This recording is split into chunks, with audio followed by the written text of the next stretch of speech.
पाकिस्तान के मशहूर जर्नलिस्ट अरशद शरीफ साहब की कीनिया के शहर नायरोबी में वफात हो चुकी है और इस बारे में बहुत सी बातें सर्कुलेट कर रही हैं कि उनका एक्सीडेंट हुआ था और या तो उनके साथ रोबरी हुई और रोबरी में उनको गोली मार दी गई। लेकिन एक बात जो अभी तक जराए से पता चली है, जो बहुत से मुख्तलिफ चैनल्स भी बता रहे हैं कि उनको स्नाइपर शॉट से टारगेट किया गया, उनके सर में गोली मारी गई उस वक्त जब वो पैसेंजर सीट पर अपने ड्राइवर के साथ जा रहे थे।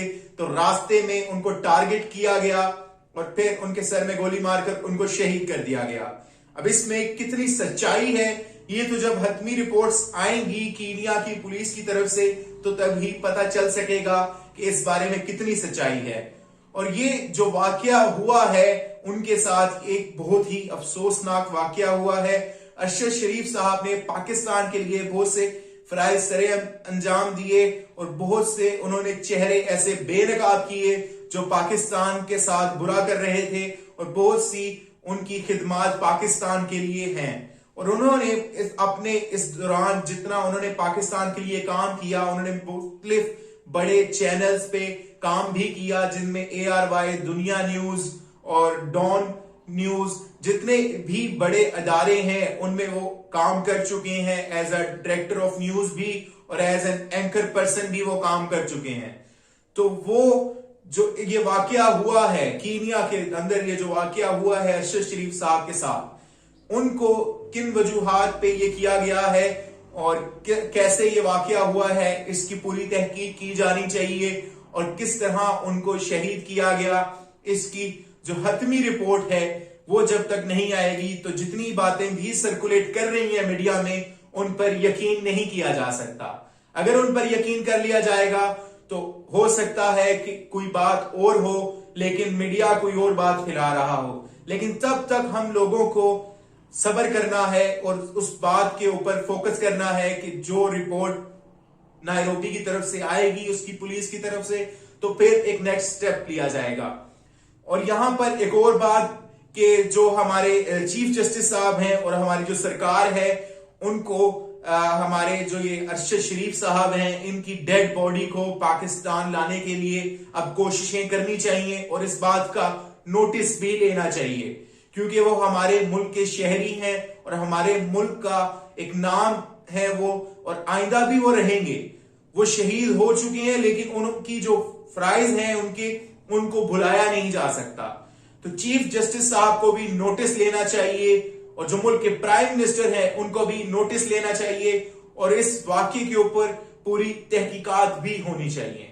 अब यहां पर अरशद शरीफ साहब ने मुल्क छोड़ दिया, इसके पीछे कितनी वजूहात थी और किस तरह उन पर मुल्क तंग किया गया। ऐसे नहीं है कि एक बंदा जिसकी फैमिली पाकिस्तान में सेटल्ड हो और वो अभी तक पाकिस्तान में उनकी फैमिली है, पहले उनको पाकिस्तान छोड़कर दुबई जाना पड़ा, फिर वहां से वो लंदन गए, फिर वहां से कीनिया गए और कीनिया जाकर उनका अपने दोस्तों को ये कहना था कि मैं जल्द पाकिस्तान वापस आऊंगा, लेकिन ऐसा नहीं हो सका। उनको पाकिस्तान आने का मौका नहीं मिला। ऐसी क्या वजूहात हुई जिनकी बिना पर उन्हें अपना मुल्क छोड़ना पड़ा? कोई किसी शौक से अपना मुल्क नहीं छोड़ता, वो वर्ल्ड टूर पर नहीं गए थे। उन पर कुछ ऐसी मामलात पैदा कर दिए गए, कुछ ऐसे हालात पैदा कर दिए गए कि उनको मुल्क छोड़ना पड़ा। इमरान रियाज खान को भी अरेस्ट किया गया, उनको भी डिटेन कर लिया गया, लेकिन वो फिर बाहर आए और अपना वो काम जारी रख रहे हैं। लेकिन अरशद शरीफ साहब पर ऐसी कौन सी वजूहात थी जो इसकी वजह से उनको अपना मुल्क छोड़कर फिर एक, फिर दूसरे, फिर तीसरे मुल्क जाना पड़ा?